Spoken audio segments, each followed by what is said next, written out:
ازيكم وحشتوني. هنعمل فكرة الديكور القمر ده. عندي ازازة العصير دي وجبت خيط من الخيش، ثبت الدبل فيس على القاعدة ولفيت عليها خيط الخيش الرفيع، وبنفس الطريقة ثبت الدبل فيس على بوق الازازة والغطا ولفيت عليه بنفس الخيط. عملت فيونكة من نفس الخيط وثبت فيها زرار القمر ده وثبتها في الازازة. ومعايا صور لفوانيس وفوانيس صغيرة.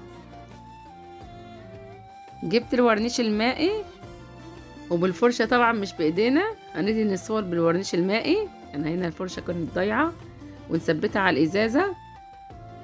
بقت معايا بالشكل القمر ده، وعلشان ازيدها حلاوة ثبت عليها النجوم. انا قصاها بالفوم الذهبي وثبت في الغطا فرع النور القمر ده. شكلها بقى تحفة، يا رب تعجبكم. كل سنة وانتم طيبين.